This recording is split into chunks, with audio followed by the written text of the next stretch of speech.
The Miraculous Journey of Edward Tulane by Kate DiCamillo. Now, the last thing that we read,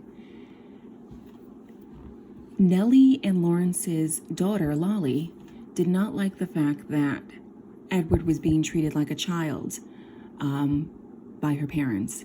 They made clothes for Edward. They set Edward in a high chair. They talked to Edward all day.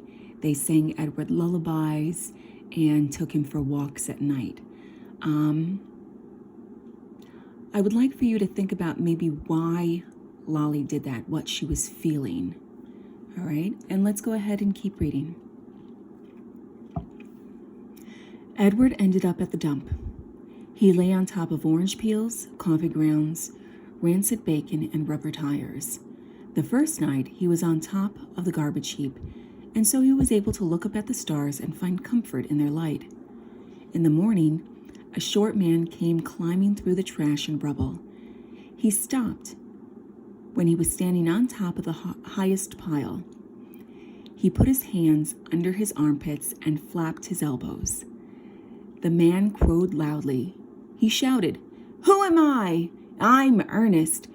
Ernest, who is king of the world. How can I be king of the world?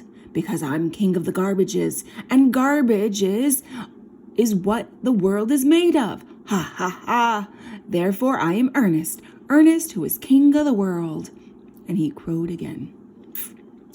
Edward was inclined to agree with Ernest's assessment of the world being made of garbage, especially after his second day at the dump, when a load of trash was deposited directly on top of him. He lay there, buried alive. He could not see the sky. He could not see the stars. He could see nothing. What kept Edward going, what gave Edward hope, was thinking of how he would find Lolly and exact his revenge. He would pick her up by the ears. He would bury her underneath a mountain of trash. But after almost 40 days and nights had passed, the weight and the smell of the garbage above and below him clouded Edward's thoughts, and soon he gave up thinking about revenge and gave in to despair. It was worse, much worse, than being buried at sea. It was worse because Edward was a different rabbit now. He couldn't say how he was different. He just knew that he was. He remembered again Pellegrina's story about the princess who had loved nobody. The witch turned her into a warthog because she loved nobody. He understood that now. He heard Pellegrina say, "You disappoint me." "Why?" he asked her. "Why do I disappoint you?" But he knew the answer to that question, too. It was because he had not loved Aveline enough. And now she was gone from him. And he would never be able to make it right. And Nellie and Lawrence were gone, too. He missed them terribly. He wanted to be with them. The rabbit wondered if that was love. Day after day passed, and Edward was aware of time passing only because every morning he could hear Ernest performing his dawn ritual, cackling and crowing about being the king of the world. On his 180th day at the dump, salvation arrived for Edward in the most unusual form.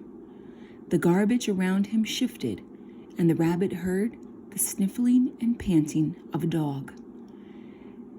Then came the frenzied sound of digging. The garbage shifted again, and suddenly, miraculously, the beautiful, buttery light of late afternoon shone on Edward's face. Oh, I wonder if finally he'll get rescued. Chapter 12.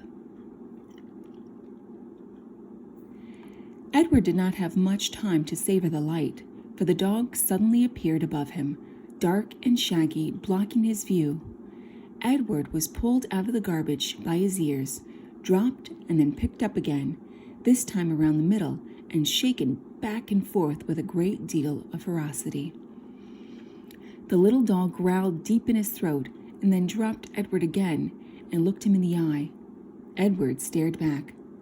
"Hey! Get out there, you dog! It was Ernest, king of the garbages and therefore king of the world. The dog grabbed Edward by his pink dress and took off running. That's mine! That's mine! All garbages is mine! Ernest shouted. You come back here! But the little dog did not stop. The sun was shining and Edward felt exhilarated. Who, having known him before, would have thought that he would be so happy now, crusted over with garbage, wearing a dress, held in the slobbery mouth of a dog, and being chased by a madman. But he was happy. Well, I guess I would be happy too, not being buried underneath a whole pile of garbage. The dog ran and ran until they reached a railroad track.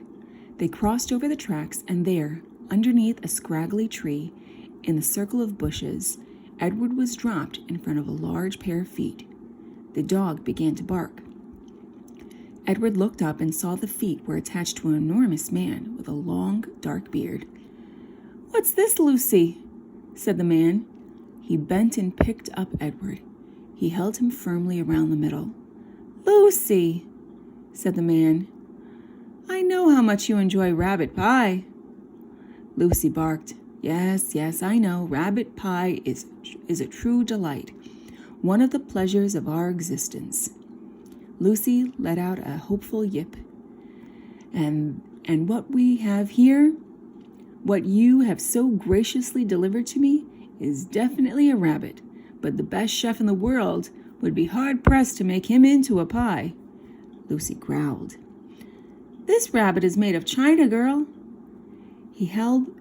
The man held Edward closer to him. They looked each other in the eye. You're made of china, aren't you, Malone? He gave Edward a playful shake. Are you some child's toy, or am I right? And you have been separated somehow from that child that loves you. Edward felt again the sharp pain in his chest. He thought of Abilene. He saw the path leading up to the house on Egypt Street. He saw the dusk descending and Abilene running toward him.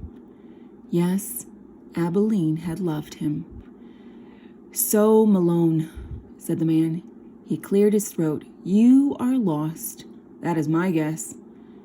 Oh, Lucy and I are lost too. At the sound of her name, Lucy let out another yip. Perhaps, said the man, you would like to be lost with us. I have found it much more agreeable to be lost in the company of others. My name is Bull. Lucy, as you may have surmised, is my dog. Would you care to join us? Bull waited for a moment, staring at Edward. And then, with his hand still firmly around Edward's waist, the man reached one enormous finger up and touched Edward's head from behind.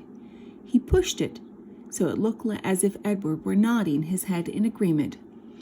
Look, Lucy, he's saying yes, said Bull. Malone has agreed to travel with us. Isn't that swell? Lucy danced around Bull's feet, wagging her tail and barking. And so it was that Edward took to the road with a hobo and his dog. All right, so I guess Edward has a new name. His name is Malone now.